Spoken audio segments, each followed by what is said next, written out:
Bismillahirrahmanirrahim. Assalamualaikum warahmatullahi wabarakatuh. Innal hamdalillah nahmaduhu wa nasta'inuhu wa nastaghfiruh wa na'udzu billahi min shururi anfusina wa min sayyiati a'malina. May yahdihillahu fala mudilla lahu wa may yudlilhu fala hadiyalah. Asyhadu an la ilaha illallah wahdahu la syarika lah wa asyhadu anna Muhammadan abduhu wa rasuluhu alladzi la nabiyya ba'da amma ba'd. Hadirin ikhwati iman fillah rahimakumullah, saudara dan saudari yang dirahmati Allah. Pertama, mari kita bersyukur kehadirat Allah Subhanahu wa taala. Malam hari ini kita kembali memulai kajian Kitab Bulughul Maram setelah hampir 1 bulan lebih ya. Kita tawakuf, bukan istirahat ngaji ya, karena alhamdulillah teman-teman sekalian walaupun tawakuf atau berhenti tidak mengkaji di sini, tapi juga melakukan beberapa kajian di tempat yang berbeda. Mudah-mudahan dengan kita kembali memulai kajian ini, Allah Subhanahu wa taala memudahkan kita di dalam memahami urusan hidup kita, sebuah urusan yang sebenarnya amat sangat singkat. Karena kehidupan kita di dunia dalam hitungan tahun, seperti yang dikatakan oleh Rasulullah sallallahu alaihi wasallam, itu antara 60 tahunan ya. Ada juga yang diberikan bonus lebih, bahkan dapat juga diskon. 30 tahun sudah meninggal itu diskon ya. Kalau bonus tambahan, kalau diskon dipotong ya. Tentu itu semuanya insyaallah selama dalam kebaikan berada dalam tanggungan Allah Subhanahu wa taala ya. Jadi saudara yang dirahmati Allah, itu pun waktu 60 tahun bahkan 100 tahun atau mungkin 1000 tahun sekalipun, dalam hitungan Allah Subhanahu wa taala seperti yang disebutkan dalam surat As-Sajdah misalkan, itu amat sangat sedikit, karena 1 hari di sisi Allah sama dengan 1000 tahun. Itu surat As-Sajdah. Cuman hitungan 1 harinya Allah ini, ya wallahu a'lam bishawab. Itu sebabnya segala kebaikan yang kita lakukan di muka bumi ini, sebanyak apapun kebaikan, sebenarnya belum mematutkan kita untuk mendapatkan kenikmatan surga yang sangat abadi ya. Itu sebabnya tidak hanya ukurannya adalah apa yang kita kerjakan, tetapi juga keilmuan, dilibatkan di sana perasaan, dilibatkan di sana keinginan-keinginan mendapatkan ridha Allah Subhanahu wa taala. Itulah yang menjadikan sedikit amal kita bisa mendapatkan nilai yang tinggi di sisi Allah Subhanahu wa taala. Bahkan dalam beberapa penjelasan pun Rasulullah sallallahu alaihi wasallam menyebutkan salah satu kelebihan kita sebagai umat Nabi Muhammad Rasulullah sallallahu alaihi wasallam, sekalipun lahir sebagai umat terakhir di alam semesta ini, tetapi kita bisa mendahului kelebihan-kelebihan umat yang ada sebelum kita dari zaman Nabiullah Adam alaihissalam sampai sekarang ini. Nah, saudara yang dirahmati Allah Subhanahu wa taala, ini perlu kita syukuri. Malam hari ini kembali kita bisa memulai lagi. Mudah-mudahan sedikit waktu yang kita sisakan dan kita siapkan untuk mengkaji ini menjadi salah satu modal yang memantaskan kita semua mendapatkan kerahmatannya Allah, kemurahannya Allah di akhirat nanti, Bahkan mudah-mudahan kita termasuk di antara orang yang dipertemukan dengan Nabi kita Muhammad Rasulullah sallallahu alaihi wasallam dalam syafaatnya. Salawat dan salam senantiasa Allah curahkan untuk Nabi kita Muhammad Rasulullah sallallahu alaihi wasallam. Malam hari ini saudara dan saudari, kalau kita ingat kajian terakhir, maka insya Allah kita akan masuk dalam pembahasan hadis nomor 764. Ya. Silakan dilihat di dalam kitab Bulughul Maram. Hadis nomor 764 ini masih terkait dengan urusan ibadah haji, ya. Ibadah yang insya Allah sebentar lagi, ya, akan tiba. Ya. Mudah-mudahan dengan proses pembelajaran ini, yang nanti teman-teman yang nanti kalau berangkat haji ilmunya sudah mumpuni, ya. Bahkan yang sudah berangkat insya Allah berangkat lagi, ya. Ya, ini karunia saudara, ya. Ya, jadi alhamdulillah. Bahkan saya juga dapat kabar gembira, mestinya saya tahun ini berangkat lagi. Tapi karena sudah ada overload, ada 3 ustadz di jamaah di itu, saya ditunda, cancel untuk tahun 2015. Jadi teman-teman yang mau berangkat tanggal 2015 nanti ketemu di Mekah. Ngajinya di sana, ya.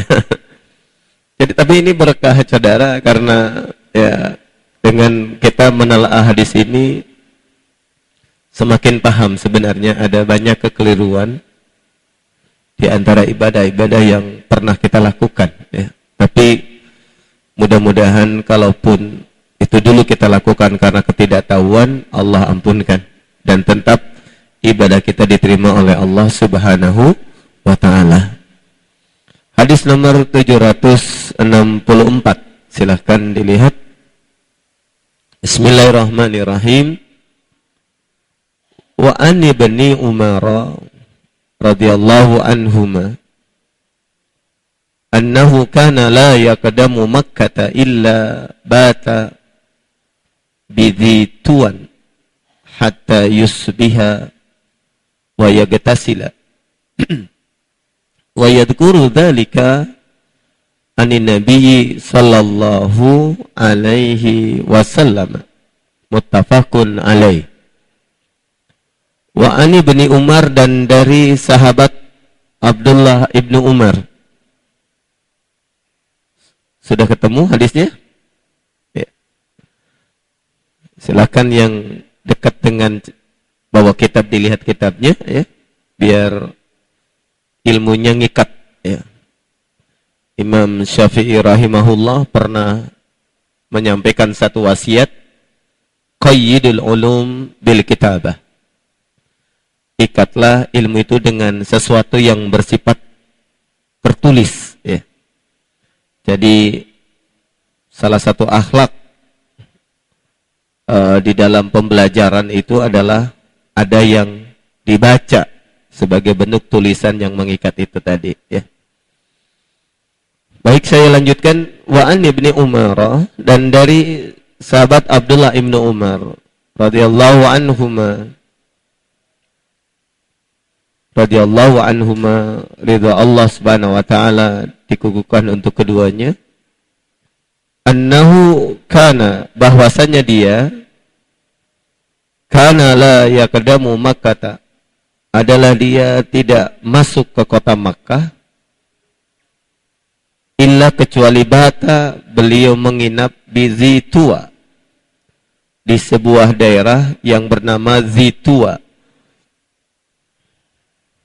hatta yusbiha, sampai esok harinya, wa yagtasila, dan mandi, wa yadhkuru dzalika. Abdullah ibnu Umar menjelaskan bahwa itu, atau apa yang dilakukannya itu, anin nabiyyi, adalah dari Nabi Muhammad Rasulullah sallallahu alaihi wasallam. Nah, saudara dan saudari yang dirahmati Allah Subhanahu wa taala, ya. Ibnu Hajar Al-Asqalani rahimahullah menyebutkan hadis ini disandarkan kepada Imam Bukhari dan Muslim.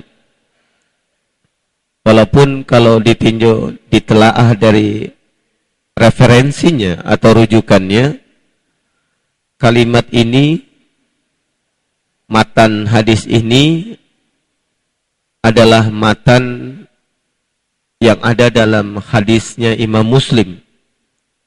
Karena yang ditulis oleh Imam Bukhari berbeda dengan apa yang ditulis secara matani, secara teks ya, yang ada di dalam kitab Bulughul Maram ini. Jadi tulisan ini, matan hadis ini secara tekstual itu adalah kutipan dari kitab Sahih Muslim nomor 2207, juz yang ke-6, halaman 334.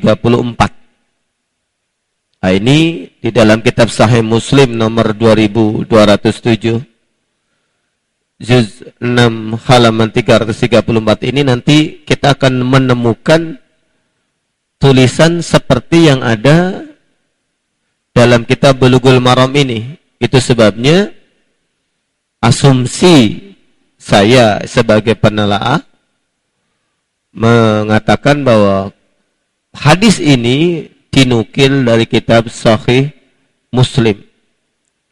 Sedangkan kalau merujuk kepada kutipan yang ada di dalam kitab Sahih Bukhari, sekalipun Imam Bukhari juga sama-sama menuliskan hadis ini, tetapi matannya berbeda.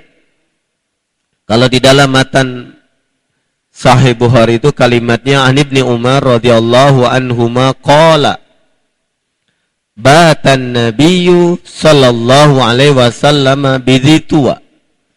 Jadi kalau di dalam Sahih Bukhari, Abdullah bin Umar berkata Nabi Muhammad pernah menetap di Dzituwa.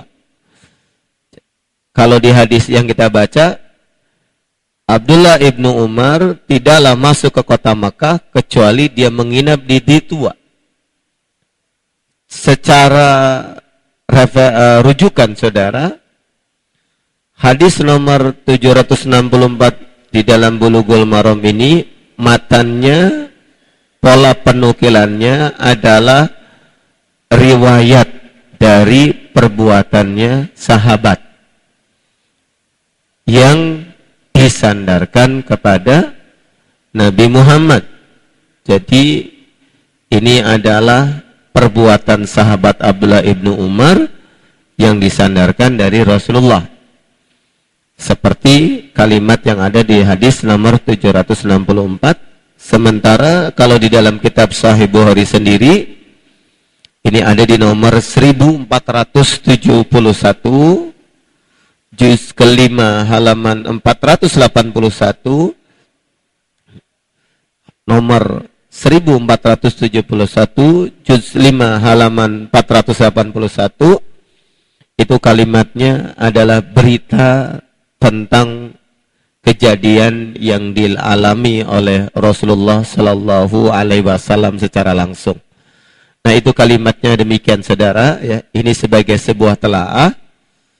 Kenapa kita sampaikan? Biar kita paham bahwa yang namanya hadis sebagai sebuah berita, apakah nanti berita itu mengandung sunnah atau tidak, itu tergantung dari isi matannya. Jadi tidak semua yang namanya hadis itu sunnah. Ya. Tapi kalau sunnah, pasti ada hadisnya. Ya. Kalau hadis itu adalah berita, informasinya. Informasi atau berita yang berisi tentang perbuatan Rasulullah, perkataan Rasulullah, atau perbuatan sahabat yang diketahui dan diizinkan atau dibolehkan atau bahkan dibenarkan oleh Rasulullah Sallallahu Alaihi Wasallam. Ada juga perbuatan Rasulullah yang tidak dibenarkan menjadi kebiasaan. Nah, sunnah, yang disebut sunnah itu adalah perbuatan yang harus dibiasakan. Jadi perbuatan Rasulullah yang menuntut orang ikut membiasakannya, karena Rasulullah juga membiasakan, maka inilah yang disebut dengan sunnah. Tapi kalau perbuatan Rasulullah tidak harus dibiasakan oleh kita karena ada latar belakang yang berbeda, maka tidak masuk kategori sunnah. Jadi walaupun ada hadisnya bukan berarti itu sunnah. Contoh, kita baca tahu kejadian Isra Mi'raj itu dari mana? Dari hadis. Lalu apakah kita harus juga ikut-ikutan Isra Mi'raj? Siapa yang ngangkut? Isra Mi'rajnya Rasulullah sama malaikat. Kita nanti Mi'rajnya waktu mati, ya kan? Kenapa dia mau Mi'raj? Rupanya karena pengen Mi'raj, diikat lehernya sama tiang, lalu dia lompat. Mi'raj atau mati itu jadinya. Nah, ya kan saudara kan, ada yang begitu ya. Oh, ini orang mau Mi'raj, ngikat diri, gantung diri. Nah, itu Mi'raj. Ya. Jadi kalau ketenaran itu menjadi sebab kebahagiaan, banyak orang tenar sekarang bunuh diri, saudara ya. Nah, jadi walaupun kita tahu bahwa Rasulullah itu pernah melakukan Mi'raj, bahkan jalan-jalan di dalam hadis Bukhari Muslim itu jalan-jalan dengan malaikat. Ya, kita nggak mungkin jalan-jalan expose. Lagi ngapain ente? Ane lagi jalan-jalan sama malaikat nih. Update status tuh ya. Oh, lagi jalan-jalan sama malaikat. Wah, berarti kita yang baca, oh ini orang lagi sekarat nih. Karena lagi dijemput malaikat kan. Oh, update statusnya menakutkan sekali. Kenapa? Ini lagi bersilaturahim sama malaikat Jibril. Tahu malaikat Jibril dari mana, ya kan? Kan dulu ada Lia Eden ya. Itu katanya disilaturahimi, dikunjungi sama malaikat Jibril. Hebat dia. Akhirnya dia mengaku menjadi jadi Rasul ya. Anaknya anak Tuhan. Aduh. Nah, itu gara-gara mengaku ya dikunjungi sama malaikat Jibril. Ini yang namanya orang tadi ya. Jadi kembali saudara, walaupun hadis itu menjelaskan perbuatan Rasul, belum tentu menjadi sunnah. Nah. Lalu apakah ini hadis ini termasuk sunnah atau tidak? Kita bisa lihat dari beberapa keterangan yang lain, saudara ya. Keterangan-keterangan lain itu bisa dinukil dari beberapa riwayat ya, karena hadis ini selain ditahrij oleh Imam Bukhari dan Muslim, juga ditahrij oleh imam hadis yang lain. Salah satunya adalah Imam Malik rahimahullah dalam kitab hadisnya Al-Muwatta. Dalam kitab Al-Muwatta hadis nomor 622 juz 2 halaman 450, itu di sana dijelaskan tentang adanya perintah Rasulullah. Jadi kalimatnya begini, wa ya'muru man ma'ahu fayagtasiluna qabla an yadkhulu. Jadi di dalam kitab Imam Malik Al-Muwatta ada informasinya bahwa Rasulullah memberikan instruksi. Faya'muru man ma'ahu, adalah Rasulullah memerintahkan. Di sini ada perintah. Nah, perintah inilah yang kemudian mengandung pengertian harus dikerjakan. Kalau perintahnya dari Rasul, maka status hukumnya menjadi sunnah. Bukan, walaupun nanti juga ada disebut kategori wajib. Nah, begitu. Nah, saudara dan saudari,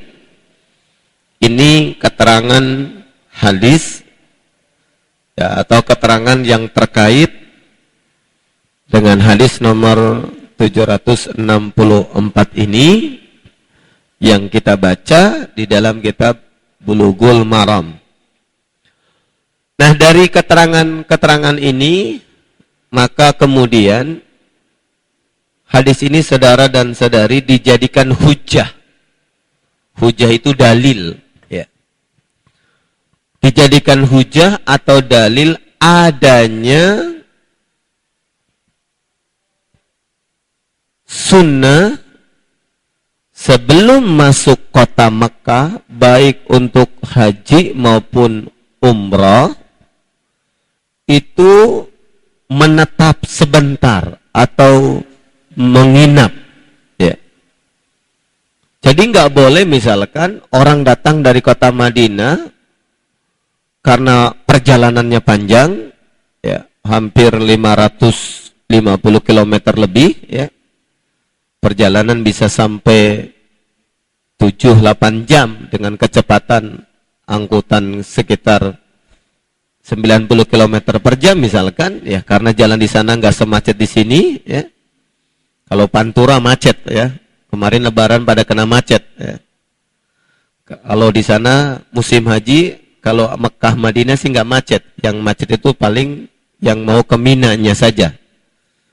Nah, saudara dan saudari yang dirahmati Allah Subhanahu wa taala, jadi kalau orang berjalan atau pergi dari kota Madinah untuk haji atau umrah, jangan langsung masuk ke Masjidil Haram. Harus menginap dulu, menetap dulu di sebuah tempat sebelum masuk kota Mekah.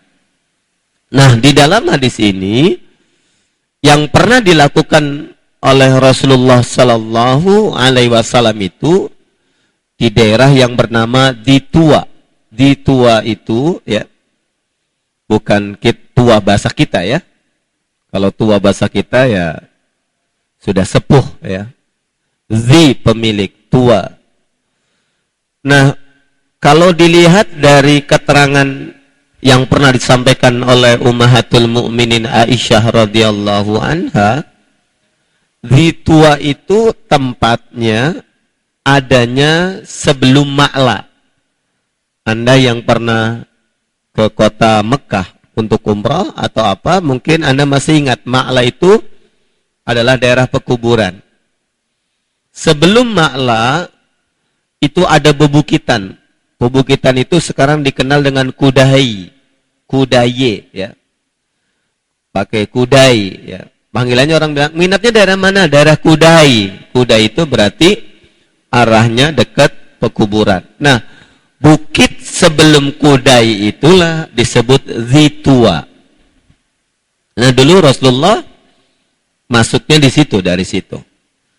Termasuk pada saat beliau datang ke kota Mekah untuk penaklukan kota Makkah pun Rasulullah tidak masuk dari satu area yang sama. Ya. Itu sebabnya Kudai di dalam sejarah Islam itu termasuk tempat yang pernah menjadi sebab masuk Islamnya Abu Sufyan. Jadi Abu Sufyan bin Harb, ya, bin Umayyah itu masih Abu Sufyan dengan bin Harb, ya. Jadi masih saudara kandung dengan Umayyah, ya. Itu dulu pernah bernazar, ya. Nazarnya, saya tidak akan masuk Islam sampai melihat kuda lewat Kudai, begitu. Kenapa? Karena wilayah itu bebukitan yang sangat curam. Jadi kalau jatuh orang bisa mati, begitu. Tiba-tiba pada saat terjadi penaklukan kota Mekah, Rasulullah masuk ke kota Mekah lewat Kudai tadi. Akhirnya karena dia sudah bernazar, ya, diingatkanlah sama Al-Abbas, ya, paman Rasulullah. Abu Sufyan, ente kan dulu pernah bernazar akan masuk Islam kalau lihat kuda dari situ. Ya, akhirnya dia masuk Islam. Itu sebabnya saudara dan saudari, tempat Kudai itu menjadi ada catatan dalam sejarah peradaban Islam. Ya. Jadi wilayah sebelum Kudai itulah disebut Zitua. Nah, tempat itu sekarang tentu tidak seperti di zaman Rasulullah Sallallahu Alaihi Wasallam, karena pada saat Muawiyah bin Abi Sufyan, anaknya Abu Sufyan itu menjadi khalifah setelah era kehilafahan Khulafaur Rasyidin, yaitu zaman Utsman bin Affan radhiyallahu anhu sudah berkuasa, lalu diganti Ali setelah Ali bin Abi Thalib, ya. Karena setelah zaman Ali bin Abi Thalib terjadi pertarungan, perebutan yang kemudian ditandai dengan diserahkannya kekuasaan sebagian yang ada pada pengikut Ali oleh Hasan bin Ali bin Abi Thalib kepada Muawiyah, maka pada waktu itu tahun 50 Hijriahan dikenal dengan tahun Amul Jamaah, tahun persatuan umat Islam. Nah, di situ semenjak itu saudara, maka kekuasaan jatuh kepada Muawiyah, ya. Dan zaman Muawiyah memang tentram karena tidak ada perselisihan. Nah, pada zaman Muawiyah ini, Kudai ini dibikin jalan yang menjadikan orang kalau masuk lewat Ma'la itu bisa masuk, ya. Bahkan di dalam beberapa catatan, beberapa khalifah-khalifah berikutnya juga memperbaiki jalan itu. Kalau sekarang memang kita sudah melihat kota Mekah sudah luar biasa, saudara, ya. Karena kalau yang disebut Mekah di zaman Rasulullah itu adalah area sekitar Ka'bah, Masjidil Haram, yang dikelilingi oleh bukit-bukit. Sekarang kalau Anda atau kita, ya, jamaah haji Indonesia itu lewatin namanya Mahbas Jin. Orang bilang mengatakan dulu pembuangan jin. Itu ada terminal, saudara. Itu terminalnya lewat terowongan batu, ya. Jadi jalan kaki lumayan, karena itu hampir setengah kilo itu terowongan batu, saudara, ya. Tapi memang terowongan batunya nggak sepanas di sini, karena di sana dipasangin kipas angin yang besar, begitu. Nah, jadi saudara dan saudari, sekarang sih sudah nggak seperti zaman Rasulullah dulu, ya. Bahkan pembangunan sekarang ada yang mengatakan berlebihan juga seperti itu. Tapi Allah alam bisawab, ya, karena ini bagian dari kebijakan politik yang ditempuh oleh penguasa yang sekarang berkuasa di sana. Nah, saudara dan saudari yang dimati Allah, jadi zaman sebelum Rasul begitu. Jadi sebelum masuk kota Mekah untuk umroh itu harus menginap dulu, menetap di sebuah daerah yang bernama Zitua. Nah, kalau sekarang, kalau Anda pernah umroh, biasanya langsung ke maktab. Dari Mekah, dari Madinah langsung ke tempat penginapan. Tempat penginapannya ada yang dapat di daerah Mahbas Jin, ada juga yang dapat di Kudai, ada bahkan juga kalau umroh sih biasanya udah di kota Mekah, di dalam. Sudah dekat sekitar Masjidil Haram. Nah, pertanyaannya, kalau langsung nginepnya di situ, maka apakah nyunah atau tidak nyunah? Kan begitu, saudara. Nah, kalau kita baca hadisnya, kalimat di sini adalah hatta yusbiha wa yaktasil. Jadi yang menjadi pesan dari riwayat ini adalah sebenarnya adalah istirahat dan sholat dulu. Sholatnya sholat subuh, mandi dulu. Jadi jangan dari kota Mekah, dari kota Madinah mau umroh langsung ke Masjidil Haram, jangan. Harus ke penginapan dulu, istirahat dulu. Kalau bisa tidur dulu. Cuman biasanya kalau jamaah haji Indonesia pasti nggak mau. Kenapa? Karena dia sudah dalam keadaan pakai pakaian ihram dari kota Madinah. Nggak mungkin kalau tidur, takut nanti kemana-mana, batal. Biasanya masuk ke penginapan dulu yang ada sekitar Ka'bah, sekitar Masjidil Haram, yang rapi-rapi, ya makan dulu, lalu langsung masuk ke area Masjidil Haram untuk umroh, biasanya begitu. Nah, saudara dan saudari, Kalau dilihat dari konteks itu, maka bisa dibenarkan. Karena ada kondisi yang menjadikan tidak mungkin harus nginepnya di belakang daerah di tua. Itu di zaman Rasulullah Sallallahu Alaihi Wasallam. Tapi yang menjadi fokusnya adalah yang menjadi sunnah itu adalah jangan langsung umroh sebelum dia istirahat atau rapi-rapi atau bersih-bersih dulu. Itu yang penting. Ya. Karena perjalanan panjang hampir 6-7 jam lebih ya, 500 km lebih dari Madinah. Biasanya yang dari Madinah itu otomatis membutuhkan relaksasi ya, istirahat sebentar untuk rehat dan lain sebagainya. Terkecuali memang kalau dia datang dari kota dari Jeddah langsung ke kota Mekah, langsung ke penginapan. Itu pun biasanya jamaah-jamaah seperti itu dari Indonesianya sudah memakai pakaian ihram, kecuali jamaah-jamaah haji yang terikat dengan fatwa Majelis Ulama Indonesia. Ya, nanti kita lanjutkan setelah sholat Isya. Jadi jangan kemana-mana, tetap di saluran ini. Bismillahirrahmanirrahim. Kita lanjutkan, saudara. Hadis berikutnya adalah hadis nomor 765 ya. Bismillahirrahmanirrahim. Wa an ibni Abbasin radhiyallahu anhuma annahu kana yuqabbilul hajaral aswada wa yasjudu alaihi. Rawahul Hakim marfu'an wal Baihaqi mauqufan. Wa an ibni Abbasin, dan dari Abdullah ibnu Abbas radhiyallahu anhuma,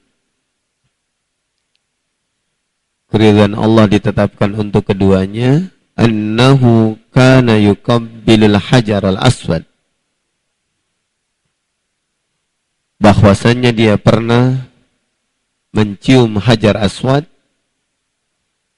wa yasjudu alaihi, dan meletakkan dahinya ke hajar aswad.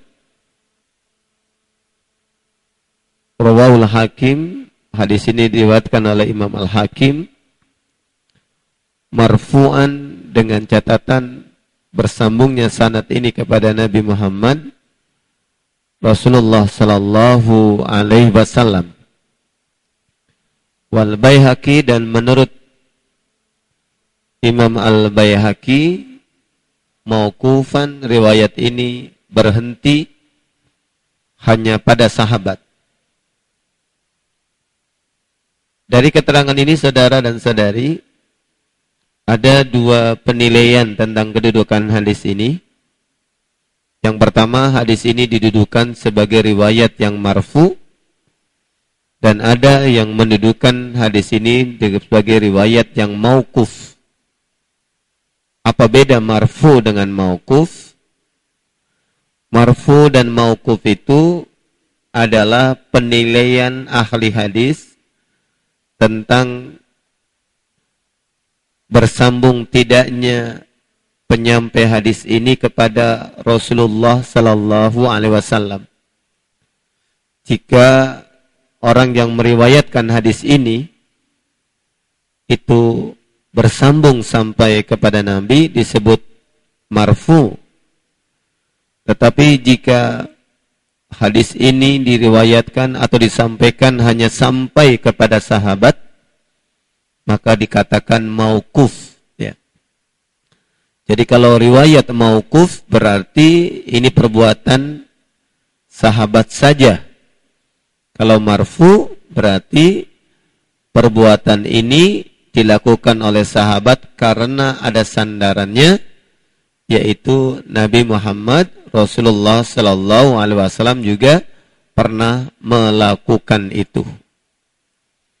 Nah, saudara dan saudari yang dirahmati Allah, itulah sebabnya berdasarkan tinjauan riwayat hadis ini, Imam As-Sun'ani di dalam kitab Subulus Salam juz 3 halaman 485 menjelaskan.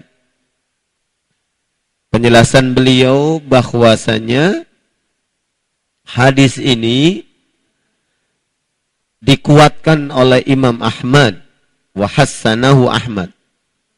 Jadi hadis ini walaupun diperselisihkan kebersambungan sanadnya kepada Rasulullah atau tidak, namun kalau menurut Imam Ahmad ini bersambung kepada Rasulullah, dikuatkan oleh Imam Ahmad dan juga dikuatkan oleh Al-Azraqi, ya, juga sama.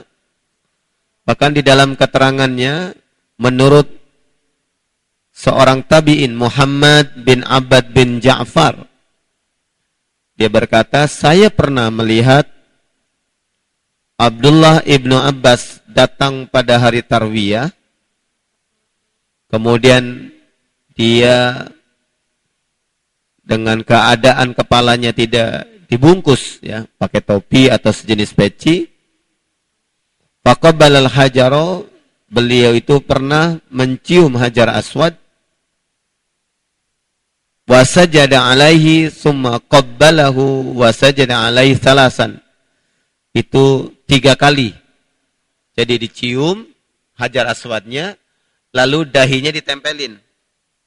Itu maksudnya begitu, saudara. Jadi nyium hajar aswad tidak sekedar nyium, kalau bisa dahinya tempelin ke hajar aswad.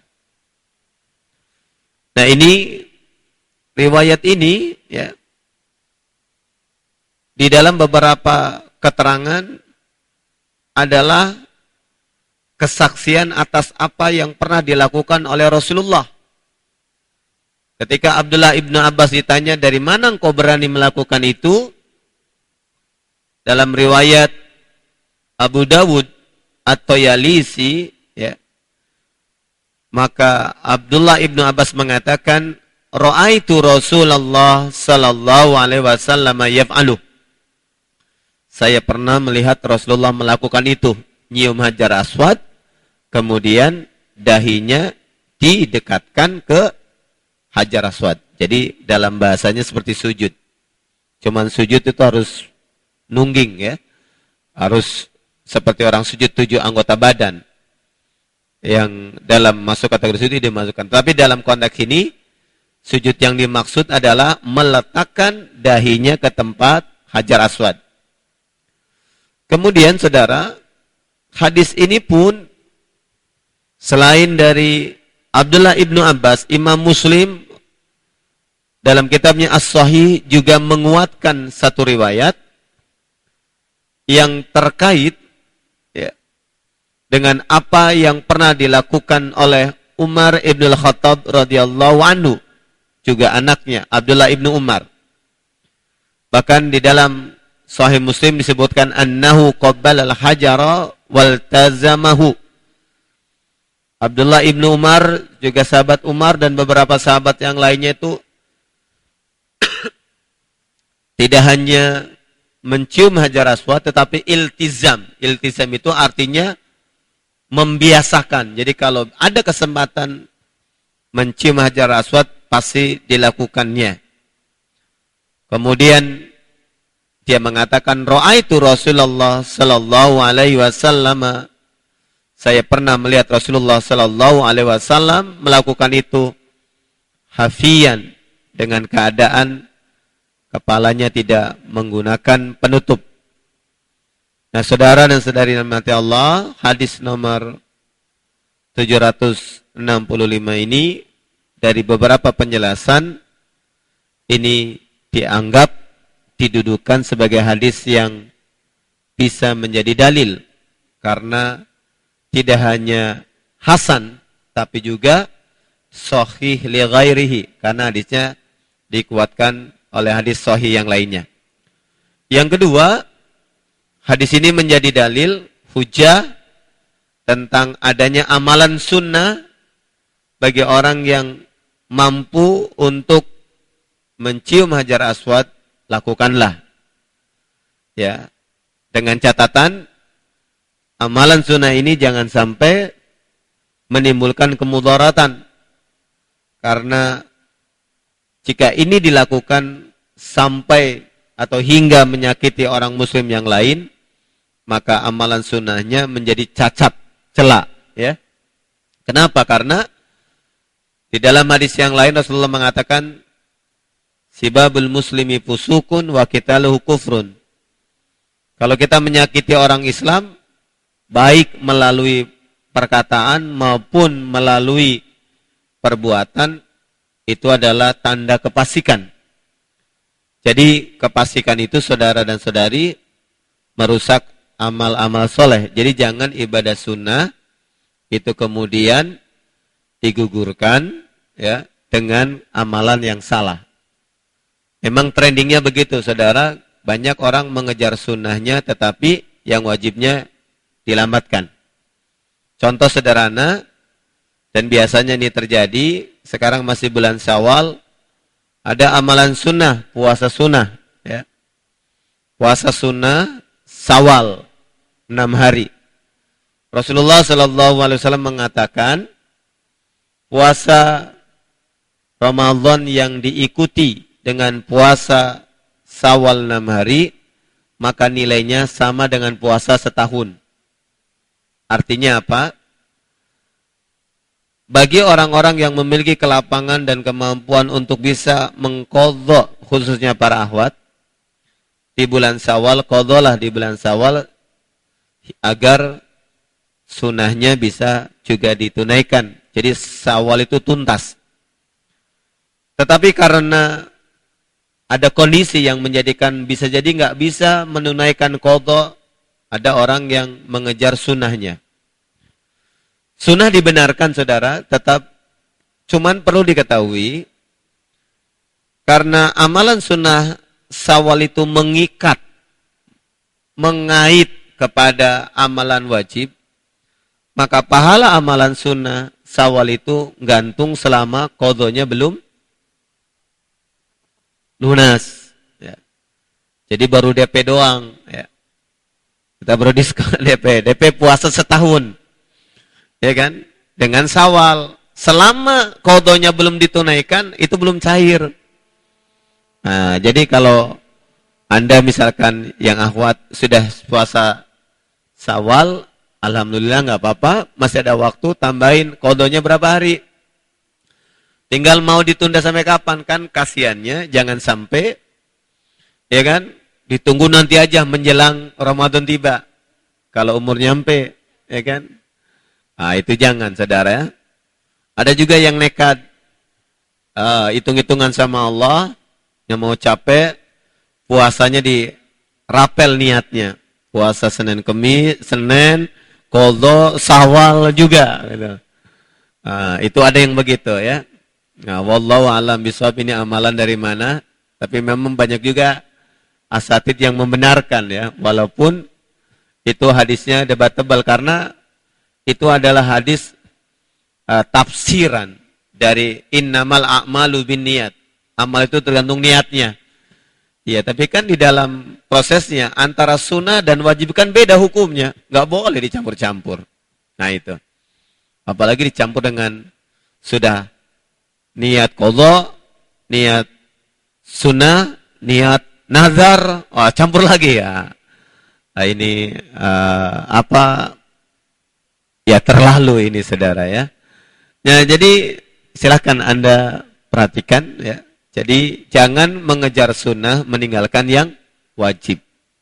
Karena di dalam hadis qudsi tidak ada amalan yang paling Allah cintai untuk menjadi sarana didekatkannya hamba kepadanya dari amalan-amalan wajib.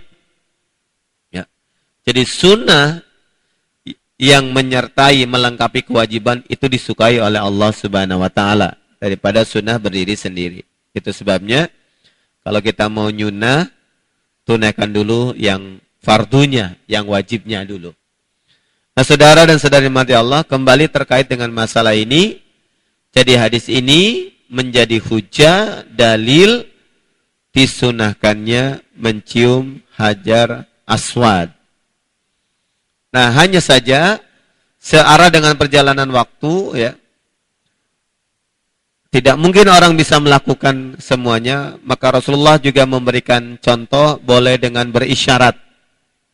Isyarat lalu meletakkan tangan yang isyarat tadi ke mulutnya sebagai bentuk isyarat menciumnya. Ya, jadi kalau istilah anak sekarang kiss bye ya, dari jauh, gitu. Apa namanya? Ya, kiss bye ya. Nah itu saudara dan saudari, seperti itu. Memang beda. Biasanya di lingkungan Ka'bah itu, yang ada tuntunannya untuk disentuh itu dua. Rukun Yamani sama rukun Hajar Aswad. Nah bedanya kalau rukun Yamani cukup disentuh saja, tidak perlu dicium. Ya. Yang disunahkan dicium adalah Hajar Aswad. Nah, biasanya jamaah haji Indonesia itu bukan hanya rukun Yamani. Makom Ibrahim pun diciumin. Ya, tahu makom Ibrahim ya? Yang pakai itu searah dengan Hajar Aswad, ada yang kayak pakai apa namanya? Dikurungin begitu. Nah, itu juga dipeluk-peluk ada juga. Saya lihat banyak jamaah haji Indonesia begitu. Nah, saudara dan saudari yang dirahmati Allah, pertanyaannya adalah kenapa kita disunahkan untuk mencium Hajar Aswad? Pertama, karena Rasulullah melakukannya. Yang kedua, ada salah satu keterangan hadis bahwa Hajar Aswad itu diberikan oleh Allah kemampuan untuk menjadi saksi bagi orang yang menciumnya dengan keimanan. Jadi orang yang beriman kalau mencium Hajar Aswad itu, Hajar Aswad menjadi saksinya. Artinya apa? Kesaksian Hajar Aswad ini bisa menjadi salah satu hujah, alasan, pembenar, bagi diberikannya orang tersebut rahmatnya Allah. Jadi kenapa kita membutuhkan hujah Hajar Aswad? Karena kalau hujahnya manusia, bisa jadi tergantung dengan situasi dan kondisi. Ya. Walaupun sebenarnya tanpa ada kesaksian-kesaksian yang bersifat manusiawi pun, Allah Subhanahu wa Ta'ala sudah menghadirkan kesaksian dalam bentuk kitabnya, catatan-catatannya. Ya, ada nanti orang diberikan catatan dari sebelah kanan, ada juga orang diberi catatan dari sebelah kiri. Nah, adanya catatan ini, saudara dan saudari, ini terkait dengan adanya amanat Allah. Amanat yang di dalam Quran surat Al-Ahzab ayat 72 dulu pernah ditawarkan kepada langit, pada bumi, kepada gunung ya, dalam surat Al-Ahzab 72 semuanya menolak, yang menerima adalah manusia. Di dalam tafsirnya Ibnu Katsir di juz ketiga beliau pernah mengatakan, mengutip satu keterangan dari sahabat Abdullah ibnu Abbas. Dalam tafsirnya, ya, menurutnya Abdullah ibnu Abbas menceritakan bahwa dulu Rasulullah pernah menggambarkan yang disebut dengan amanat itu adalah tanggung jawab kebaikan, konsekuensi atas kenikmatan. Jadi kenapa Allah menawarkan amanat? Amanat itu adalah tadi tanggung jawab kebaikan yang berkonsekuensi timbulnya kenikmatan. Dan itu manusia membutuhkan. Ketika Allah mendatangi atau bertanya pada langit, langit mau nggak aku tawarkan amanat? Lalu langit bertanya, apa konsekuensi dari adanya amanat ini? Kata Allah, jika engkau menunaikan dengan baik, engkau dapat pahala, mendapatkan kenikmatan. Jika engkau tidak menunaikannya, engkau akan mendapatkan siksa. Langit menolak. Dia mengatakan, wahai Allah, tanpa harus adanya pahala pun, kami insya Allah taat. Jadi jangan engkau bebani kami dengan tambahan-tambahan pahala. Cukuplah kami menjadi hambamu, taat, selesai. Bahwa tidak dapat nikmat, enggak apa-apa. Gitu. Bumi juga demikian. Termasuk gunung. Kata gunung, ya Allah, janganlah diberikan tawaran azab atau apa. Dengan adanya api saja, saya sudah bisa mengadab orang lain. Jadi nggak perlu ya Allah, kami cukup menjadi hambamu yang taat. Nah manusia mengambil, kenapa? Karena manusia butuh. butuh kenikmatan, butuh tantangan. Ya. Bahkan ada peribahasa, kalau sudah dapat satu gunung emas, dia pengen dapat gunung emas yang kedua. Bahkan di dalam hadis, tidak ada yang bisa membuat orang itu menjadi puas, kecuali jika tanah sudah menyumpal mulutnya. Itu menggambarkan kalau dia sudah mati. Kan kalau sudah mati, kanan kirinya tanah, saudara. Itu menggambarkan seperti itu. Jadi, di dalam Quran surat Al-Ahzab ayat 72 itu, makanya Allah mengakhiri kalimatnya, innahu kana doluman jahula. Manusia itu terkadang di dalam mengejar kenikmatan itu, satu, kadang zalim atau kadang masa bodoh. Zalim itu identik dengan adanya kekuasaan, adanya ilmu, ya, adanya pengetahuan yang menimbulkan dia semena-mena. Sedangkan jahul itu menggambarkan ketiadaan ilmu. Itu sebabnya ibadah tanpa ilmu menimbulkan adanya kejahilan, bahkan bisa menimbulkan kezaliman. Itu sebabnya Allah mengingatkan. Nah, jadi saudara dan saudari mati Allah, nah, di antara yang kemudian diberikan kemampuan menjadi saksi, karena kita butuh rahmat Allah di akhirat, nah batu Hajar Aswad ini juga itu. Makanya dulu di dalam sejarahnya Hajar Aswad itu pernah dicuri oleh sekte dari Syiah Qaramitah. Dibawa kabur, ya. Makanya sekarang bentukannya pecah-pecahan. Kalau Anda baca bukunya Dr. Anas Iwan Gayo tentang haji, itu digambarkan bahwa ada beberapa keterangan yang menggambarkan Hajar Aswad itu dulunya adalah batu yang putih, batu surga, ya. Yang kemudian karena terlalu banyaknya dia menyerap dosa, maka menjadi aswad, menjadi hitam, dan itu terjadi dari zaman sebelum Nabi Ibrahim alaihissalam. Nah, saudara dan saudari, jadi ini amalan sunnah lain terkait dengan ritual yang ada di sekitar Ka'bah, yaitu menyentuh dan mencium Hajar Aswad. Selain Hajar Aswad, ada juga yang disunahkan disentuh tetapi tidak dicium, adalah rukun Yamani. Rukun Yamani itu adalah yang searah, sejajar dengan Hajar Aswad. Sedangkan yang tidak searah, yang ada hijir Ismail, yang ada belokan dinding bengkok, ya, setengah badan begitu, itu yang disebut rukun Syam dan Irak. Sebelah kanan searah dengan Hajar Aswad itu rukun Irak, yang pas belokan searah dengan Yaman itu Syam. Itu menggambarkan posisi negara. Irak itu ada di mana, Syam di mana. Kalau Syam berarti searah dengan Syria, negara Palestina, negara Mesir, searah Yordan.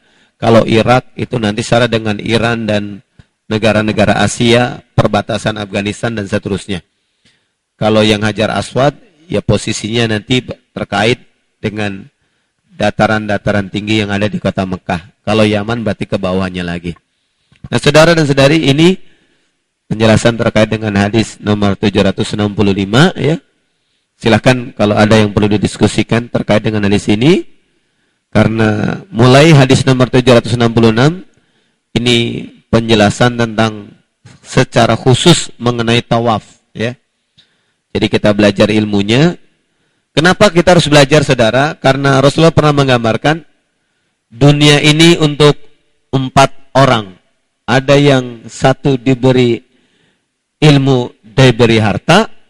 Yang kedua diberi ilmu, tidak diberi harta. Yang ketiga diberi harta, tidak diberi ilmu. Yang keempat tidak punya harta, tidak punya ilmu. Kenapa orang yang kedua adalah posisinya diberi ilmu, tidak diberi harta, bukan orang diberi harta? Karena ternyata Rasulullah mengatakan keilmuan seseorang itu menjadikan dia bisa meraih pahala kebaikannya orang-orang yang berharta. Tapi orang berharta tidak bisa mengejar pahala yang dimiliki oleh orang yang berilmu. Jadi ilmu menjadikan orang mendapatkan kebaikan seperti kebaikan yang dimiliki oleh orang berharta, tapi orang berharta tidak akan bisa mendapatkan kebaikan orang berilmu kecuali dia dengan berilmu. Itu bedanya begitu. Makanya ranking pertama ada di posisi berilmu dan berharta. Ya, mudah-mudahan dengan ilmu ini Allah mudahkan kita mendapatkan apa yang perlu didapatkan sehingga ibadah kita bisa lebih maksimal di dunia dan di akhirat nanti. Ad-dunya majra'atul akhirah. Dunia adalah ladang akhirat. Kita tidak akan bisa mendapatkan akhirat kecuali harus lewat dunia. Karena hidup kita sebelum akhirat adanya di dunia. Kecuali kita makhluk gaib, ya. Demikian saudara, silakan jika ada yang perlu didiskusikan sehubungan dengan tema ini atau tema yang lainnya. Walaupun minkum walhamdulillahi rabbil alamin. Baik, silakan yang akhwat menulis surat, ya, surat cinta.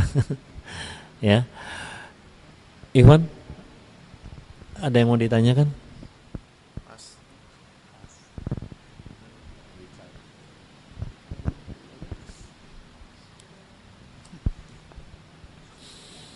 Udah ini, nggak ada yang mau nanya? Lagi nulis? Iya, harusnya sudah siapin dari tadi. Bismillahirrahmanirrahim. Ustaz, di saat sholat berjamaah, terus ada jamaah yang masbuk, terus imam menyelesaikan surat Al-Fatihahnya, terus makmum kan menjawab dengan jawaban amin. Nah, bagaimana sikap orang yang tertinggal tersebut? Apakah ikut membaca amin juga? Sementara dia belum ikut sholat. Terus kalau orang lain yang tidak ikut sholat, artinya misalkan ada perempuan, tapi terus dia ikut di sekitarnya lagi ada sholat Jumat atau sholat itu bagaimana?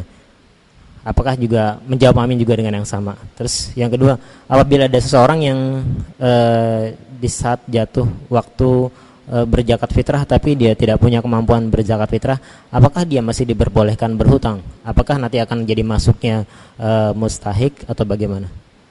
Terus yang ketiga, Ustaz, di televisi ini kan lagi ngetren, Ustaz, anak-anak yang penghafal Al-Quran gitu ya. Sementara ada sebagian anak-anak yang memang sudah biasa dari lingkungan pesantren. Jadi itu jadi bukan sesuatu yang aneh gitu kan, Ustaz.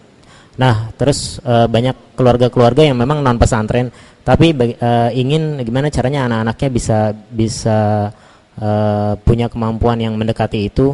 Apa yang menjadi prioritas awal untuk keluarga yang memiliki anak-anak di bawah umur ya maksimal 12 tahun untuk gimana caranya anak-anak itu apakah harus punya hafalan yang bagus, bacaan yang bagus atau bagaimana, Ustaz? Baik. Dari Ahwat, Ustadz, mengapa sampai ada dua pendapat mengenai wanita haid yang tidak boleh masuk masjid dan ada yang bilang boleh masuk masjid? Apakah kedua-duanya memiliki dalil yang sahih? Dua pendapat tersebut. Kemudian, apakah wanita yang memakai cadar itu hukumnya wajib? Yang berikutnya, bagaimana jika kita memiliki hutang puasa Ramadan lebih dari separuh bulan karena halangan dan sakit? Lalu ketika kita ingin membayar, kita lupa hitungan puasanya. Nggak dicatat ya? Oke. Apakah cukup kita puasa, apakah ini membayar hutangnya cukup dengan puasa Senin Kamis? Ya. Ini pernah ditanyakan juga. Yang berikutnya, apa benar ada hadis bahwa bagi yang menurunkan jenazah ke liang lahat adalah orang yang malamnya yang malamnya tidak menyentuh istrinya?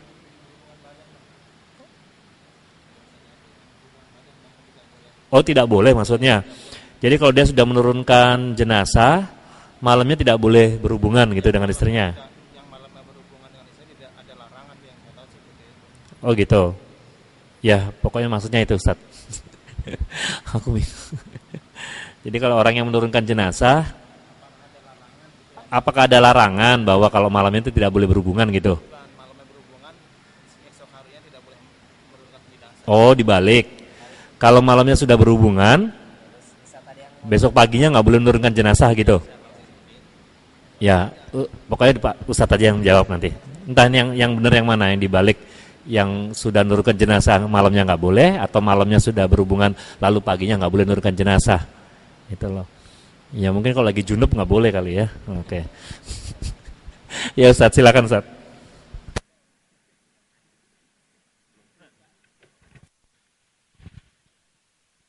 Ya, terima kasih. Beberapa pertanyaannya. Yang pertama,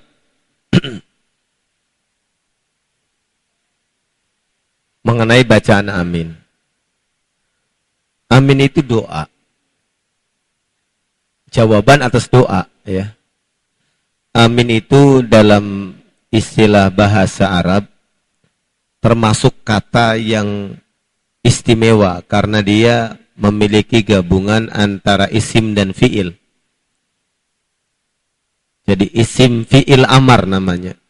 Amin artinya istajib, kabulkanlah ya Allah. Nah, kalimat kabulkanlah ya Allah itu dilakukan oleh orang yang terlibat di dalam bacaan. Itu sebabnya dari istinbatul hukum atas bolehnya membaca amin, menjawab amin, maka orang boleh juga menjawab doa yang dibacakan oleh orang yang di dalamnya terlibat di dalam hati dengan mengaminkan. Itu ya. Nah, pertanyaannya adalah kalau dia masbuk, apakah harus juga membaca amin? Nah, saudara dirahmati Allah, kalau dia belum membaca Al-Fatihah, sebaiknya tidak ikut membaca amin. Amin itu bagi orang yang kalau di dalam hadis itu man wafaqa ta'minuhu ta'minal malaika kufira lahu ma taqaddama min danbi adalah bagi orang yang Al-Fatihahnya bareng-bareng tuntas dengan imam. Jadi imam tuntas, dia pun tuntas, maka aminnya bareng. Waladhdallin, imam membaca amin, makmum membaca amin. Artinya kalau kita belum selesai ya, membaca Al-Fatihah, ya sebaiknya tuntaskan dulu Al-Fatihah kita. Karena membaca Al-Fatihah di belakang imam diizinkan oleh Rasulullah Sallallahu Alaihi Wasallam. Nah itu. Lalu bagaimana kalau orang ada di lingkungan masjid, dia nggak sholat, dengar waladhdallin amin, apakah dia harus ikut amin? Kalau dilihat dari asbabul wurudnya ada amin adalah orang yang ikut sholat, maka tidak perlu membaca amin. Karena bacaan amin itu mengikat pada bacaan Al-Fatihah yang dia di dalamnya terlibat. Dan kedua, bacaan amin itu jika terjadi kesesuaian antara aminnya dia, imam, dan malaikat menjadi tambahan kebaikan berupa bonus ampunan. Nah itu saudara ya. Karena itu kalaupun misalkan orang nggak sholat ada di lingkungan kayak akhwat misalkan, ya ikut baca aja bismillah, baca alhamdulillah dalam hati, lalu dia begitu waladhdallin amin juga, tapi tidak bagi dirinya. Itu yang pertama. Yang kedua, kalau orang pada saat harus zakat fitrah dia nggak memiliki uang untuk zakat fitrah, maka dia tidak wajib, ya, tidak wajib untuk memberikan zakat fitrah, ya, karena dia tidak punya, ya, yang punya itu yang memiliki kewajiban. Hanya saja memang Rasulullah mengingatkan, ya, di antara ulama ada yang masih mengharuskan. Ini ada paradoks. Paradoksnya adalah zakatul fitri, zakat fitrah itu kata Rasulullah tu'matan lil masakin wa tukhratan lis-shaim. Punya dua fungsi. Fungsi pertama memberi makan orang miskin dan membersihkan puasa. Itu artinya kalau yang puasanya orang miskin, dia nggak perlu zakat fitrah karena dia mau ngasih makan siapa? Orang dirinya saja butuh makanan. Jadi berdasarkan hadis itu, kasus bagi seorang yang berpuasa pas malam zakat, dia nggak punya sama sekali untuk zakat fitrah, maka tidak wajib. Hilang atau gugur kewajibannya. Terkecuali kalau dia memiliki kelebihan. Kalau dia masih punya kemauan zakat fitrah, maka ulama-ulama menganjurkan. Nanti dia balik lagi dapat tambahan. Jadi cuman oper ini aja. Dia ngasih zakat fitrah dirinya, lalu diberikan lagi kepada, nanti dia terima. Namun kalau dilihat dari beberapa tinjauan, ya analisa fikih, sebenarnya tidak wajib zakat fitrah bagi orang miskin yang nyari makannya aja susah. Karena zakat fitrah fungsinya tukhrotan lisaim, tu'mah, membersihkan bagi orang yang berpuasa dan memberi makan orang miskin. Hanya saja ulama masih tetap mengharuskan orang miskin yang punya duit untuk zakat fitrah, untuk zakat fitrah, karena sebab bukan miskinnya, karena dia puasanya. Nah itu begitu saudara ya. Mudah-mudahan bisa dipahami. Terus apa prioritas bagi orang-orang yang punya anak di bawah umur 12 tahun? Ya. Memang kalau dilihat dari salafus saleh dahulu, masa emas ya antara umur di bawah 9 tahun, golden age ya, maka itu salah satu momentum transformasi pemikiran, transformasi keilmuan, dan salah satu transformasi keilmuannya itu adalah Quran, karena Quran adalah sumber ilmu. Nah dengan demikian tidak salah memang kalau kemudian ada orang-orang tua yang terobsesi dengan hafalan-hafalan, karena memang Imam Syafi'i rahimahullah juga hafal sebelum umur 10 tahun. Hanya saja memang terjadi pergeseran orientasi saudara. Kalau para fuqaha kita zaman dahulu, Imam Syafi'i, Maliki, Hanafi, Hambali, beberapa Ibnu Rushdi, ya, At-Tabari, Al-Qurtubi, beberapa ulama-ulama dahulu, itu hafal Quran adalah sebagai landasan keilmuan. Sehingga mereka sebelum umur 10 tahun sudah hafal Quran, di atas 10 sampai dia usia balik, sampai usia 20 tahun itu berada dalam proses pencarian ilmu. Sehingga Qurannya itu menjadi kuat. Dan Qurannya menjadi sumber awal adanya ilmu-ilmu baru. Itu dulu. Nah, disorientasi hari ini, banyak orang hafal Quran sebatas hafal Quran saja. Terlebih-lebih karena adanya dorongan, misalkan hadis, barang siapa yang menghafal Quran, nanti dia akan memberikan orang tuanya apa disebut kalau raja apa namanya, mahkota ya.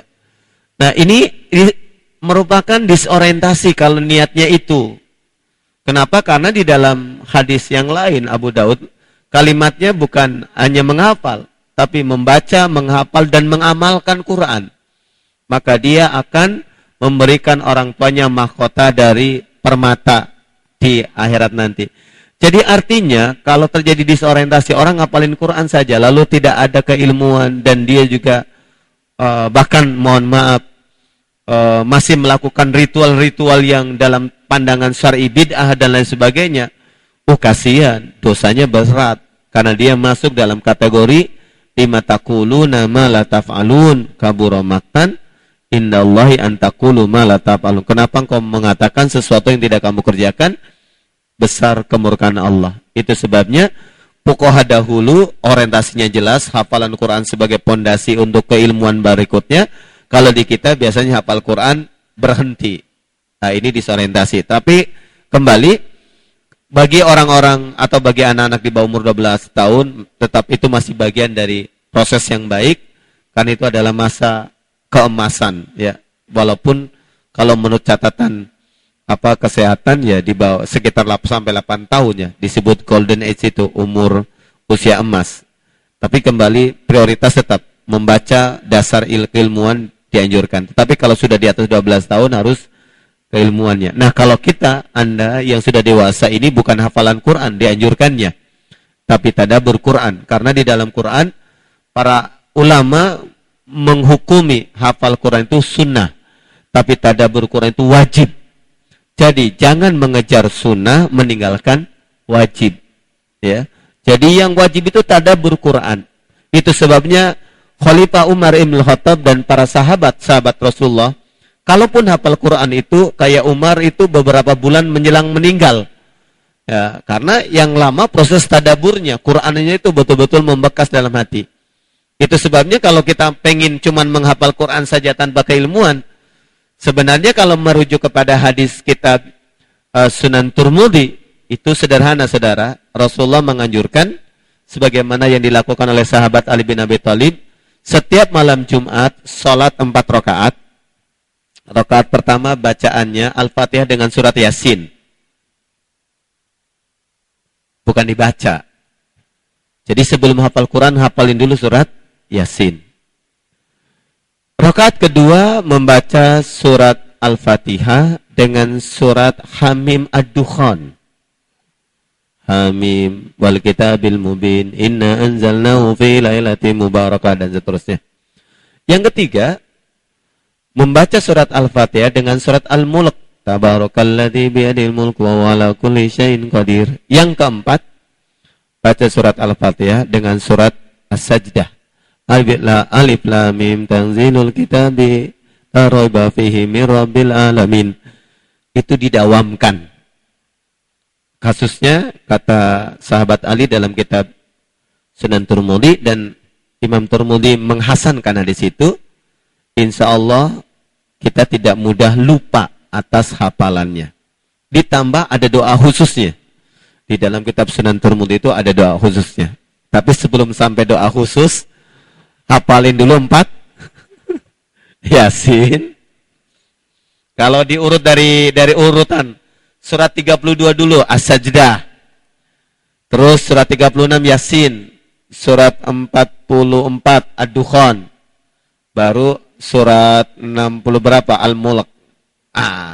Ya, 67 ya. Nah itu, Anda hafalkan 4 surat dulu, digunakan untuk salat malam, baru minta ya Allah mudahkan hafalan.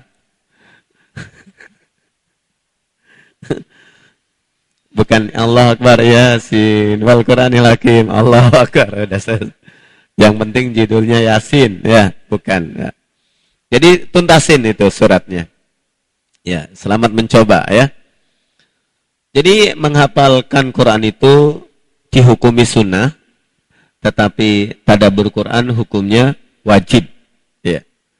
Karena yang menjadikan orang tertuntun itu dan hidayah itu adalah tadabbur dan tadzakur.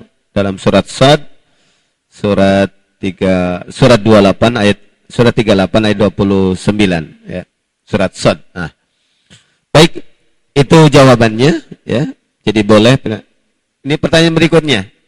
Mengapa ada 2 pendapat yang berbeda tentang haid? Jadi saudara dan saudari, inilah kekayaan fikih. Fikih itu dimaknai sebagai pemudah, bukan sebagai pensulit. Karena hikmah dari adanya aturan Allah itu adalah untuk menimbulkan kemaslahatan. Kenapa orang haid masih boleh membaca Quran? Karena jika orang haid itu dia tidak memiliki amalan yang untuk mendekatkan diri kepada Allah, disibukkan dengan urusan-urusan yang tidak ada dengan Allah, maka justru berbahaya bagi keimanannya. Dia nggak sholat, ya, nggak baca Quran, nggak zikir, nggak wirid, kasihan. Itu sebabnya ulama memberikan kebolehan dengan catatan tidak menyentuh langsung mushafnya. Ada yang menghukumi tidak boleh membaca Quran kalau bersentuhan langsung. Tapi kalau membacanya tanpa menyentuh, seperti misalkan sambil membaca hafalan, itu dianjurkan. Karena semakin kita jarang mengisi hati kita dengan bacaan-bacaan di saat seperti itu, justru yang dominan adalah setan yang mengganggu. Nah, jadi kembali, apakah pertanyaannya, apakah dua-duanya ada hadis yang menguatkannya? Jadi, kalau yang menjadi sebab adanya ikhtilaf tentang haid ini, saudara, itu hadis, bukan Quran. Kalau Quran mah sebenarnya jelas. Dalam Quran surat Al-Waqi'ah. Fala uqsimu bimawaqi'in nujum wa innahu laqasamun law ta'lamuna azim wa innahu laqur'anun karim. Tanzilu mir rabbil alamin la yamassuhu ilal mutahharun. Kalimat la yamassuhu ilal mutahharun, ahli tafsir menghukumi mutahharun tidak ada yang menyentuhnya kecuali yang disucikan. Itu bukan orang bersuci. Karena orang bersuci bahasa Qur'annya mutatohir.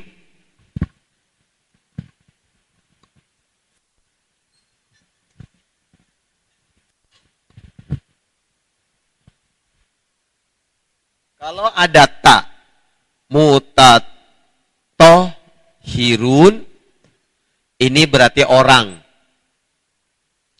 Orang yang selalu bersuci. Tapi kalau mutahharun dalam surat Al-Waqi'ah, ini makhluk yang disucikan. Yang disucikan tanpa ada proses peribadatan. Malaikat yang dimaksud ahli tafsir. Jadi malaikat tanpa wudhu pun sudah suci. Ya, malaikat nggak pernah berwudhu, langsung sholat. Ya, makanya ketika Mi'raj itu kan diperlihatkan Rasulullah melihat malaikat masuk ke Baitul Ma'mur sebanyak satu kali masuk bisa 70.000 lebih. Itu nggak ada yang wudhu. Dan makhluk yang seperti inilah yang kemudian langsung berinteraksi dengan, karena Quran yang dimaksud di dalam surat itu adalah di Lauhil Mahfuz. Nah, kalau merujuk pada surat Al-Waqi'ah, maka sebenarnya orang haid pun menyentuh Quran tidak terlarang berdasarkan ayat ini. Tetapi, kenapa ada perbedaan? Karena ada beberapa hadis. Hadis yang menjadi diskusi panjang. Nah, jadi kalau dilihat dari hadisnya, dua-duanya bisa disohihkan. Itu sebabnya, jadikanlah perbedaan ini sebagai kekayaan. Sekaligus keleluasaan di dalam mensikapi masalah. Jangan misalkan, kalau Anda kembali kepada nyaman, saya lagi haid nggak nyaman nyentuh Quran, ya silakan, nggak perlu nyentuh Quran. Tapi jangan kemudian ada Quran jatuh di jalan karena lagi haid nggak mau diambil. Quran, saya lagi haid, jangan ambil aja. Itu lagi haid, saya jadi nggak mau ngambil Quran. Nah itu jalan. Kalau Qurannya kemudian keinjek sama yang lain, kan tidak ada ikramnya. Nah, jadi jangan begitu. Jadi ini mensikapi perbedaan sebagai keleluasaan dan kelapangan. Kalau ditanya ada dalilnya, dua-duanya ada dalil yang bisa saling menguatkan. Tapi kalau merujuk pada ayat pertama di dalam Qurannya, nah, tentang pengertian mutatohir ini Anda bisa lihat di dalam Quran surat Al-Baqarah ayat kalau nggak salah 221 yang tentang yas'alunaka 'anil mahidhi qul huwa adzan fatazilun nisaa fil mahidh dan seterusnya. Itu ada kalimat innallaha yuhibbut tawwabin wa yuhibbul mutatahhirin. Kalau manusia yang suka bersuci disebut mutatahhir. Tapi kalau mutahhar itu makhluk Allah yang disucikan tanpa melalui proses. Tapi memang sudah suci, itu malaikat. Kedua, pertanyaan berikutnya. Mudah-mudahan bisa dipahami ya. Nanti detail hadisnya apa saja nanti dalam ini butuh catatan sendiri. Tapi jelas hadisnya bisa saling menguatkan. Dua-duanya bisa menguatkan. Tinggal pilihannya mau kemana. Ya. Apakah cadar itu wajib? Kalau menurut tinjauan saya atas beberapa tafsir, cadar itu tidak wajib. Kenapa? Karena hadis yang mengatakan bahwa wanita tidak boleh terlihat kecuali muka dan telapak tangan itu Syekh Nasiruddin Albani pun menguatkan hadis itu. Itu hadis sahih. Ya. Lalu ada orang berhujah yang bercadarkan istri Nabi. Betul. Di dalam hadis Bukhari saya temukan Aisyah itu pernah membuntuti Rasulullah di suatu malam dengan menggunakan kain yang kurung dari ke atas ke bawah. Dan itulah yang kemudian digunakan oleh orang-orang Saudi. Nah, pertanyaannya, kalau kita merujuk kepada ketentuan Allah yang menjadi syariat, apa yang dilakukan oleh istri Rasulullah tidak mesti dilakukan oleh istri-istri yang bukan istrinya Rasul. Syekh Khudari Al-Baik dalam kitab Tarikh Tasri bahkan menyebutkan kewajiban berjilbab itu berdasarkan kronologis ayat-ayatnya. Itu ada 3. Kewajiban yang model istri Rasulullah, itu hanya berlaku untuk Rasulullah. Ya. Kenapa? Karena istri Rasulullah Sallallahu Alaihi Wasallam itu pun karena diharamkan menikah dengan selain Rasul. Kalau sudah jadi janda nggak boleh nikah lagi. Itu pun kemudian bagi wanita lain itu menjadi keterangan tidak mesti seperti istri Rasulullah. Kenapa? Karena untuk yang bukan istri Rasulullah itu berlaku keterangan yang berkaitan dengan asma. Boleh terlihat mukanya dan telapak tangan. Nah, untuk itu bagi wanita-wanita ini model yang kedua pun menurut Syekh Khudari Baik dalam Tarikh Tasri, jika bagi wanita-wanita yang pekerja seperti di ladang, maka dia boleh terlihat betisnya. Karena di ladang betisnya kena lumpur nggak menarik. Ya kan? Jadi jangan kalau ke kebun pakai juga yang gombrang misalkan, itu nggak benar. Jadi Islam itu mengatur begitu indah sesuai dengan makomnya. Nah, ada yang menarik lagi, kalau ketika diskusi tentang masalah orang yang mengharuskan cadar, alasannya muka adalah perhiasan. Saya sampaikan bahwa perhiasan di dalam Quran itu bukan berkaitan dengan muka, karena ketika Allah katakan hulu zinatakum inda kulli masjid, bawalah perhiasanmu ke dalam masjid, masa muka nggak boleh dibawa? Jadi perhiasan itu adalah bukan dalam pengertian muka nggak masuk, karena itu bagian dari bagian dari wajah, bagian dari anggota badan. Nah, ada yang menjadi menariknya, kalaupun yang mengharuskan muka harus ditutup, mestinya konsisten seperti yang dilakukan oleh orang-orang Arab, seperti tentara-tentara Arab, yang wanita-wanita Arab itu dibaju kurung semuanya, ya. Ya, itu pun di Arab Saudi nggak semuanya begitu. Itu artinya di kalangan ulama Saudi pun sebenarnya tidak sepakat tentang keharusan wanita pakai niqab. Enggak. Karena masih ada juga yang terlihat. Nah, cuman menariknya kalau di Indonesia nggak jelas dia mengatakan bahwa muka itu perhiasan harus ditutup, bahkan termasuk aurat, tetapi mata diperlihatkan. Padahal mata bagian dari aurat. Kalau dia bagian dari aurat, kelihatan sedikit, kelihatan banyak, sama-sama dosa. Ya, itu mestinya nggak boleh. Ya, kalau mau ikut konsisten, adalah ngikutin gaya Arab. Itu sebabnya dalam kesimpulan saya,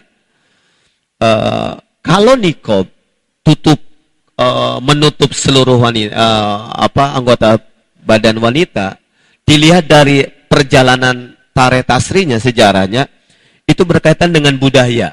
Karena dulu wanita di zaman sebelum Islam adalah, mohon maaf, itu seperti barang dagangan. Bisa diperjualbelikan, bisa diwariskan. Bahkan di zaman Rasulullah itu ada istilah menikahi mantan ibu atau ibu tirinya. Jadi bapaknya meninggal, punya istri, istrinya diwariskan kepada anaknya. Sampai begitu. Padahal haram.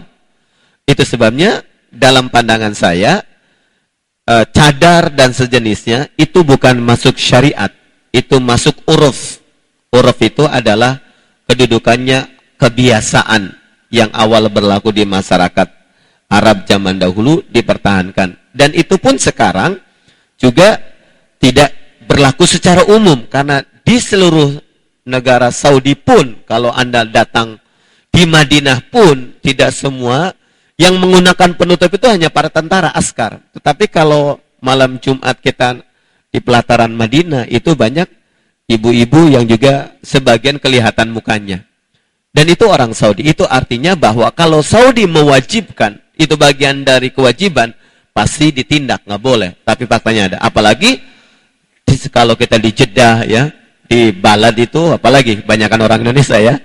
Kalau di Jeddah itu udah banyak orang-orang Arab yang jelas tidak. Jadi kalau menurut pandangan saya, analisa saya terhadap kajian-kajian itu, kesimpulannya adalah cadar itu bukan syariat, itu uruf ya, uruf yang awalnya dari kebiasaan masyarakat tertentu. Kemudian apa benar ada hadis yang melarang seseorang yang pada malam harinya berhubungan dengan pasangannya untuk turun ke kuburan? Betul, ada hadisnya. Jadi salah satu yang boleh menerima jenazah di lahat itu adalah laki-laki yang semalamnya tidak menggauli istrinya. Itu benar. Bukan kalau habis nerima lahat malamnya nggak boleh hubungan, bukan begitu. Jangan dibalik. Ya, jadi Rasulullah melarang laki-laki yang semalam menggauli istrinya untuk ada di liang lahat menerima jenazah. Itu memang ada hadisnya. Dan hadisnya sahih. Nah, itu benar. Pertanyaan itu benar ya. Apakah ada hadisnya? Ada hadisnya. Hadisnya sahih. Ya, cuman nomor berapa, riwayat berapa saya tidak bisa sampaikan malam hari ini. Bisa jadi nanti lain waktu bisa disebutkan hadis tentang ini. Nah, itu saudara dan saudari, mudah-mudahan jelas ya. Ya. Apa yang ketika haji kan nggak boleh ditutup. Hadis tentang sahabat Al-Fadl bin Abbas, kakaknya Abdullah, yang sama Rasulullah mukanya di itu kan di musim haji, dia pandang-pandangan. Fadl bin Abbas itu dibonceng sama Rasulullah. Ada wanita bertanya, dilihatin, ini wanita cantik begitu kan? Dilihatin terus. Makanya ada kalimat nadratul ulalaka walaisal akhirah. Pandangan pertama milikmu, yang kedua bukan milikmu lagi. Karena kalau sudah ngintip-ngintip berarti udah ada keterlibatan yang lain. Jadi boleh. Nah, jadi kalau dilihat dari asbab adanya hadis itu, berarti bahkan kalau kita baca tentang persyaratan haji, muka itu wajib dibuka. Ketika wukuf di Arafah itu nggak boleh ditutup. Nah, itu menandakan bahwa yang masuk syariat itu adalah tadi jilbabnya, muka dan telapak tangan, atau ada yang menerjemahkan punggung tangan pun masih bagian yang dihalalkan untuk terlihat. Jadi begitu saudara dan saudari ya. Nah, makanya pernah saya ditanya ya, karena ada seorang akhwat, dia tadinya nggak pakai niqab, tiba-tiba pakai niqab. Alasannya apa? Saya disuruh sama suami saya. Oh ya, kalau itu dasarnya Anda disuruh sama suami menginginkan begitu, maka ketaatan Anda untuk mengambil hati suami bisa jadi ibadah. Tetapi ingat, nanti kalau misalnya tengah jalan suaminya meninggalkan kamu, apakah kamu mau dibuka lagi atau ditutup tetap seterusnya? Ah, itu pilihan. Ya. Karena itu sebenarnya terkait dengan hubungan dengan pasangan itu ya. Karena mengambil hati pasangan membuat suami senang juga ibadah sebenarnya. Tapi bukan berarti secara vulgar ya, karena la ta'ata li makhlukin, tidak ada kewajiban taat kepada makhluk jika itu menjadikan ibadah kita yang lainnya terganggu. Begitu. Apalagi dibilang maksiat. Selama bukan maksiat ya boleh-boleh aja. Saya sampaikan begitu, karena itu ajakan suami menjadikan kamu lebih terjaga, ya silahkan saja. Dan kedua, dalam surat An-Nur, surat 24 tentang kewajiban menundukkan pandangan, dari ayat itu saja sudah jelas bahwa muka itu tidak harus ditutup. Sebab kalau ada perintah untuk menutup muka, maka ayat itu nggak pernah ada. Tundukkan pandangan. Mau nunduk gimana? Orang nggak kelihatan, ya kan? Lihat kalau kita lah di depan Masjidil Haram, kita lihatin aja. Di orang kita dia juga nggak ketahui. Dia lihat kita kan. Kita ngelihat juga nggak, ini apa orangnya kayak apa nggak ketahuan kan. Jadi nggak berlaku ayat itu. Itu sebabnya saya lebih ittiba kepada kaul yang mengatakan itu bukan syariat, itu uruf, ya. Tapi bisa jadi ada yang berbeda. Nah, ini bagian dari kekayaan cara berpikir saja, ya. Baik saudaraku, sampai di sini. Insya Allah kita lanjutkan pada malam Kamis yang akan datang. Mudah-mudahan Allah lapangkan waktu dan ikhtiar kita sehingga kita mampu istiqomah bertolabul ilmi, dan mudah-mudahan ini menjadi salah satu sarana yang mendekatkan kita dan mempertemukan kita dengan Nabi kita Muhammad Rasulullah Sallallahu Alaihi Wasallam. Mari kita akhiri dengan sama-sama beristighfar, mohon ampun kepada Allah Subhanahu Wa Taala. Astagfirullah ya Rahman ya Rahim ya Aziz ya Jabbar ya Mutakabir, subhanaka inna kunna minadh dhalimin.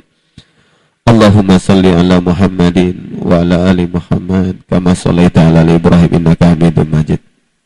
Allahumma inna nas'aluka ridhaka wal afiyata wal jannah wa na'udzubika min sakhatika wa ghadabika wan nar. Allahumma innaka afuwun karim tuhibbul afwa fa'fu anna. Allahumma nawwir qulubana binuri hidayatika kama nawwartal arda binuri syamsika abadan birahmatika ya arhamar rahimin.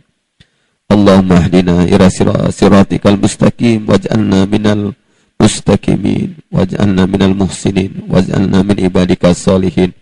Rabbana la tuzigh qulubana ba'da idh hadaitana wa hab lana min ladunka rahmah innaka antal wahhab. Rabbana innaka jami'un nasi liyaumin la raiba fihi innaka la tukhliful mi'ad. Rabbana atina fid dunya hasanah wa fil akhirati hasanah wa qina adzabannar. Kita akhiri dengan sama membaca doa kifatul majlis. Subhanakallahumma wa bihamdika asyhadu an la ilaha illa anta astaghfiruka wa atubu ilaik. Walakum minkum walhamdulillahirabbil alamin. Assalamualaikum warahmatullahi wabarakatuh.